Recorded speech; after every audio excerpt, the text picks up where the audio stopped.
जय श्री कृष्ण, राधे राधे, श्री हरदास। और अब हम जल्दी ही बात करेंगे कि इतनी गर्मी है, इतने सारे कमेंट्स मुझे आ रहे हैं। दी 2 दिन की एकादशी है, कैसे करें, कौन सी ज़्यादा फलकारी है, आप कौन सा कर रहे हैं, मतलब बहुत सारे प्रश्न हैं। तो अब मैं आपका ना एक उत्तर बहुत ही सीमित शब्दों में और बहुत ही अच्छे तरीके से आप सबको बता रही हूँ, और उस पर थोड़ा सा गौर किया जाए और समझने की चेष्टा की जाए। सबसे पहले तो निर्जला सुनते ही बहुत से भक्तों को घबराहट होना शुरू हो जाती है कि भाई कैसे रखा जाए। मुझे भी होती थी, हाँ अब मैं रख चुकी हूँ, इसलिए अब इतना फ़र्क नहीं पड़ रहा। क्योंकि जब आपको उसका तत्व और उसकी विशेषता और उसके बारे में पूर्ण जानकारी हो जाती है तो इतना फ़र्क नहीं पड़ता। ठीक है, तो अब हम पहली बात करेंगे। सबसे पहले तो अपने दिलो दिमाग में एक चीज़ को बिठा लीजिए, ये जो एकादशी है इसका व्रत का पालन करना सच में ज़रूरी होता है। लेकिन कलयुग में क्या पढ़ा आपने, क्या जाना आपको कि प्रभु का चिंतन ही आपको तर सकता है। हरि नाम संकीर्तन ही सबसे आगे है और वही मनुष्य का कल्याण कर देगा। ठीक है, सबसे पहली चीज़ तो आ गई चिंतन की बात। अगर चिंतन आ गई तो फिर व्रत। अब व्रत की क्या बात आती है वो समझिए। अब कलयुग में जो मनुष्य है उसका जो शरीर है वो पहले जैसे मनुष्यों की तरह नहीं था, जैसे द्वापर के लोग हुआ करते थे, या पहले जितने भी हमारे वैष्णव थे उनके अंदर तप और ये सारी विशेषताएं अत्यधिक थी कि वो हर तरीके के तप, यज्ञ और सभी साधनों को पूर्ण रूप से कर लिया करते थे। अब बहुत से मनुष्य जो हैं नियमों को देखकर भक्ति से दूर या विलक होते जा रहे हैं। उनको लगता है बाप रे इतने सारे नियम हैं, कैसे करेंगे। घबराने की बिल्कुल आवश्यकता नहीं है, सबसे पहली बात। और इस तरह का वीडियो जन कल्याण के लिए बहुत आगे तक जाना भी चाहिए। कारण क्या है कि इस तरह के वीडियो लोगों में इस चीज़ को दूर करते हैं कि हमको किस प्रकार से व्रत को समझना चाहिए और किस तरह हमारा कल्याण हो सकता है। सबसे पहले मैंने बता दिया कि प्रभु चिंतन ही सबसे बड़ा मंत्र है जो आपको तर देगा। आपको अधर्मियों से दूर रहना, अधर्मियों से मतलब जो सत्संग की बात नहीं करता, जो सत्संग की चर्चा नहीं करता, निंदा में रहता है या निंदक करने, मतलब इस तरह के जो ईर्ष्यालु लोग, ऐसे लोगों से दूर रहना और प्रभु चिंतन में रहना, दोनों को समझने की ज़रूरत है। जो प्रभु चिंतन में रहेगा वो पूर्ण वैष्णव है और साथ ही साथ वह प्रभु की हर कार्य को यानी इस कलयुग में रहते हुए भी अपना कल्याण कर जाएगा। ठीक है, यहाँ पर ये बात आ जाती है। अब आती है व्रत का, तो क्या हम एकादशी का व्रत ना रखें, फिर खाली सिर्फ चिंतन ही करें? देखिए, व्रत रखना भी ज़रूरी है। उससे देखिए सिर्फ प्रैक्टिकल भी आप सोच के देखें कि हमें कितने उसके फ़ायदे होते हैं। ठीक है, हमें व्रत रखने से जो पॉजिटिविटी मिलती है, हमें लगता है कि ये दिन प्रभु का है तो हम ज़्यादा चिंतन करते हैं, प्रभु को ज़्यादा याद करते हैं। तो हमारा एक तो ये मन में ये भावना आती है, आस्था आती है। दूसरा, हम अन्न से दूर रहते हैं। जबकि आप भी जानते हैं कि एकादशी के दिन में मैंने पहले भी एक कथा बताई थी कि क्यों एकादशी महत्वपूर्ण है, कि एकादशी अन्न के अंदर ही सारे पाप जो हैं एकादशी के दिन आ जाते हैं। क्योंकि जो एकादशी का व्रत रखेगा वो व्यक्ति पूर्ण रूप से धर्म की ओर अग्रसर हो जाएगा, उसको पुण्य प्राप्त हो जाएंगे, है ना, पापों से छुटकारा मिल जाएगा। इसलिए अन्न को ग्रहण नहीं करना चाहिए। लेकिन कलयुग में हर मनुष्य का जो शरीर है वो इतना तपोबली नहीं है कि वो हर व्रत को बहुत पूर्ण रूप से कर पाए। तो इसके लिए बहुत ही साधारण और तरीके से मैं आपको निर्जला व्रत का एक पूर्ण जानकारी मैं इस वीडियो में दे देती हूँ, और बार बार भी नहीं दे पाती हूँ। आप इसको पूर्ण रूप से सेव कर लीजिए, अपने पास रख लीजिए। जब भी आपके मन में भय आए, डर लगे, तो आपको समझ आ जाएगा। ठीक है, तो पहली चीज़, निर्जला व्रत का मतलब है उस दिन हमें जल का ग्रहण नहीं करना है, जल को त्याग देना है। ठीक है, अन्न तो बिल्कुल खाना ही नहीं होता एकादशी पे, किसी भी एकादशी पे नहीं रखना है। अब लोगों के प्रश्न आते हैं कि दी ये बताइए कि अगर हम निर्जला व्रत रखते हैं हमें 24 एकादशियों का फल मिल जाता है, जो तीन साल में जो 26 एकादशियाँ हो जाती हैं उनका फल मिल जाता है, तो क्या हर एकादशी का व्रत रखना ज़रूरी है? सबसे पहली बात, अगर आप निर्जला एकादशी को पूर्ण रूप से रखते हैं, पूर्ण नियम के साथ अगर पूर्ण करते हैं, तो आपको वास्तव में 24 एकादशियों के व्रतों का फल पुण्य प्राप्त होता है। लेकिन क्या हर एकादशी को फिर हम अन्न खा सकते हैं? नहीं, अन्न आप किसी भी एकादशी में नहीं खा सकते। आप अन्न को छोड़कर बहुत से व्रत के सात्विक भोजन पदार्थ हैं, आप बनाइए। मैं इतनी सारी रेसिपीज़ आपको बता चुकी हूँ और आगे भी मैं आपको बताती रहूँगी। आप चाहे तो एक ऐसी थाली तैयार कर सकते हैं सात्विक भोजनों की कि आप कहेंगे अरे बाप रे, आज तो हमारा व्रत लगा ही नहीं। आप समझ रहे हो?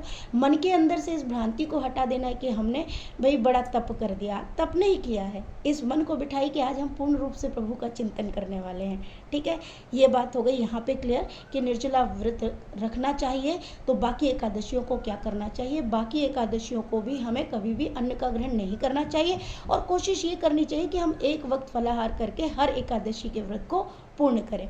और निर्जला एकादशी को बिना जल के, अब बिना जल के कैसे रखा जाए, तो अब मैं आपको बता देती हूँ कि किस दिन व्रत रखना सबसे ज़्यादा हितकारी है। तो मैं कहूँगी आप 11 तारीख को व्रत रखें। क्यों? क्योंकि ये त्रियोस्पर्शा एकादशी पड़ रही है। अब त्रियोस्पर्शा कैसे, मैंने पहले भी वीडियो में बताया, मैं फिर बता रही हूँ। जो एकादशी 3 तिथियों को स्पर्श कर रही है, एकादशी, द्वादशी और त्रयोदशी, तो 3 महायोग मिल गए।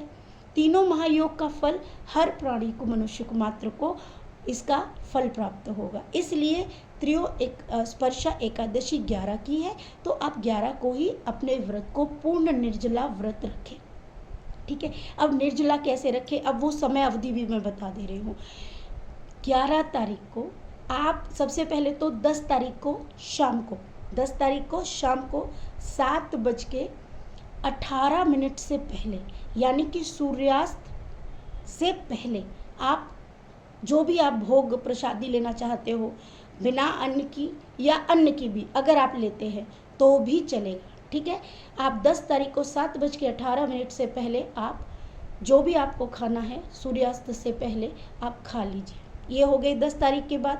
अब क्या 7:18 के बाद हम जल ग्रहण कर सकते हैं? बिल्कुल कर सकते हैं।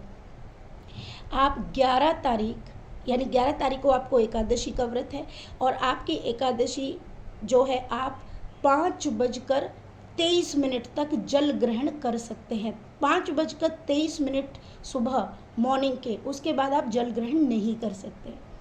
अब आपको जल ग्रहण कब तक नहीं करना है? अब आपको 11 तारीख की 5:23 से पहले आप जल ग्रहण कर लीजिए।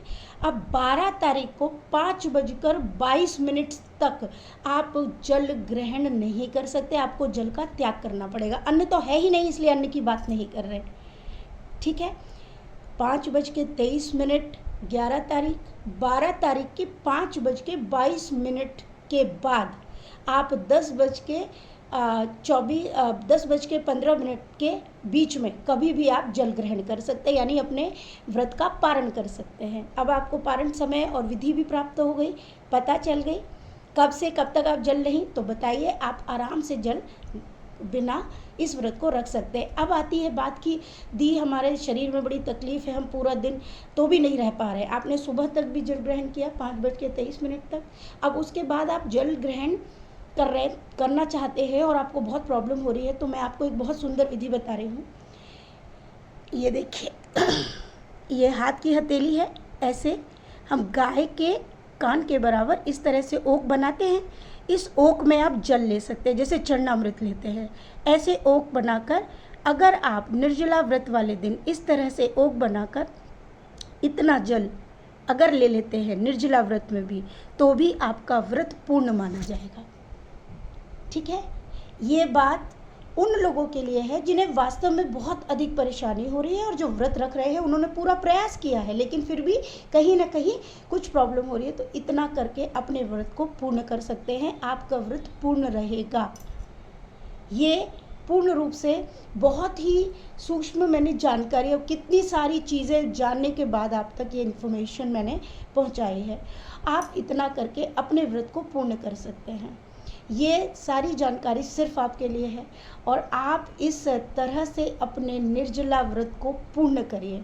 और कुछ भक्त हैं वो कहते कि दी हमसे निर्जला व्रत नहीं रखा जाएगा, बहुत से कारण हैं उनके, तो मैं आपको बता देती हूँ। कोई बात नहीं।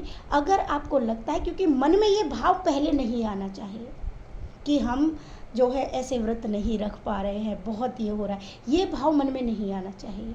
ठीक है, आपको करना क्या है, कोई बात नहीं, अगर नहीं कर पा रहे हैं तो आप एक वक्त फलाहार कर लीजिए, आपको फल, आपको प्रभु मतलब आपको एकादशी का भी फल प्राप्त होगा। ठीक है, मैंने पहले ही कहा हरि नाम चिंतन ही सबसे आगे, वही आपको तर देगा। लेकिन इन व्रतों का पालन करते हैं तो और अच्छा है, ये पालन आपको बहुत आगे तक लेके जाता है। तो ये बात रही। अब इसको संकल्प कैसे लेना है? अरे संकल्प का मतलब बड़ा सिंपल सा है। आप प्रभु के सामने कहेंगे, आपको बहुत सी चीज़ें नहीं पता है, किसी को नहीं पता होता है, सबने कहीं ना कहीं से जाना है, किसी ने शास्त्र से जाना है, किसी ने अपने गुरुजी से जाना है, कहीं ना कहीं से पढ़कर जाना है, किसी ने कुछ वीडियोस देखकर जाना है, सबने कुछ न कुछ जाना है ना। पूर्ण कोई नहीं है, सबसे ज़्यादा अगर पूर्ण है तो वो हैं हमारे राधे कृष्णा। आप उनके सामने खड़े हो जाइए, आपने एकादशी का व्रत रखा है, प्रभु के सामने संकल्प कीजिए। क्या संकल्प करना है? आचमन कीजिए। कैसे करना है? जल लेना है, प्रभु के सामने आपको विनती करनी है। सबसे पहले तो माफ़ी मांगनी है, प्रभु मुझे तो कुछ नहीं आता, कुछ नहीं पता, पर मैं फिर भी आपका व्रत रखना चाहता हूँ। मैं ये संकल्प लेता हूँ कि मैं इस व्रत को पूर्ण अपने श्रद्धा के साथ, पूरे भक्ति के साथ इस व्रत को पूर्ण करने की क्षमता रखता हूँ। अब प्रभु से, लोग कहते हैं कि प्रभु से ये भी मांगना है कि हमें पापों की मुक्ति, नहीं, आपको प्रभु से कुछ मांगने की ज़रूरत है। आप सब कुछ उनको सौंप दीजिए, सौंप कर आप व्रत को रखिए। ये व्रत का पूर्ण तरीका है। आप व्रत को सौंप कर, यही संकल्प होता है। और पारण का मतलब जिस समय आपको व्रत को खोलना है, ठीक है, और जल से और तुलसी पात्र से ही अपने व्रत को खोलें। अब इससे ज़्यादा बहुत से प्रश्न आते रहते हैं, दीदी ये वो, ये सब ना करके बहुत ही साधारण तरीके से आप व्रत को रखिए। कोई भय मत रखिए, बहुत ही पूर्ण रूप से श्रद्धा के साथ व्रत रखिए। उस दिन आप कम से कम बोले और प्रभु का चिंतन ज़्यादा से ज़्यादा करें। ठीक है, सबसे मेन है ये, सबसे बड़ी बात है। ठीक है जी, तो खूब सारा प्रेम आप सबके लिए। राधे राधे। आपको वीडियो कैसा लगा मुझे ज़रूर बताइएगा, और हाँ, बार बार के लिए वीडियो सेव करके रखना। हाँ, राधे राधे।